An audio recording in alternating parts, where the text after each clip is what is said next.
Yep. Joining us now is Morgan Ortagus, of course, friend of the show, former State Department spokeswoman in the Trump administration as well. Morgan, hello. Good to see you as always.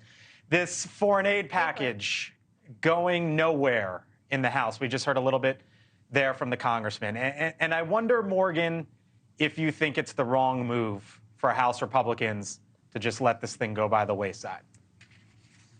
I'm not so sure that's going to happen. We'll see. I know that that's the initial conversation as being reported. You're right. But I do think and hope that perhaps, and what I think should happen is Speaker Johnson should get on the phone or in person with Chuck Schumer and try to perhaps work out something that that could get passed. Now, I know that sounds impossible in the context of everything that we've covered over the past week or two, but there are some things that could make sense that would be palatable for enough Republicans and Democrats. You would have to put some border security measures back in. It would not have to be this comprehensive immigration reform package that would negotiated. There's also talk on the table from the former president that he would support making loan guarantees to Ukraine and Israel and Taiwan as opposed to outright aid. That's something that has a historical precedence. We certainly did that through Lend-Lease. We certainly did that with the Germans after Reconstruction. And you can do very long-term payment plans on those, Blake. So I do think what needs to happen, instead of just shutting down the conversation,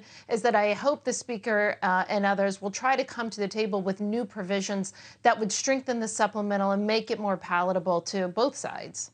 So here was Donald Trump, because he, like we saw in the House bill, Morgan, he's pushing Senate Republicans, or he pushed Republicans, I guess you could say, in this town, not to back it. He says, from this point forward, are you listening, U.S. Senate? No money in the form of foreign aid should be given to any country unless it is done as a loan, not just a giveaway. What about that concept? Well, Israel already actually pays back in large part what we give to them, and that's through all the defense exchanges. Listen, as somebody who worked for USAID and worked in foreign aid for a long time, we actually have spent a lot of in that community, in the foreign aid community, talking about how oftentimes a lot of those things that we work on at USAID fail, right? And they don't actually help get some of these countries that are dependent on foreign aid out of the cycle of poverty. This is a very different case, of course, for Ukraine and Israel. We know that. But again, I would point to historical precedents through Lend-Lease and other things that the United States has done, in which people that we helped or allied or people who we were, rebuilding through Reconstruction did. Again, these were very long-term loans, but they did have to pay them back so that they had some skin in the game. I think that makes sense to a lot of common sense, average, everyday Americans if they would consider that proposal. All right, Morgan Ortagus, former spokeswoman over at the State Department. Morgan, thanks as always. We'll see you soon.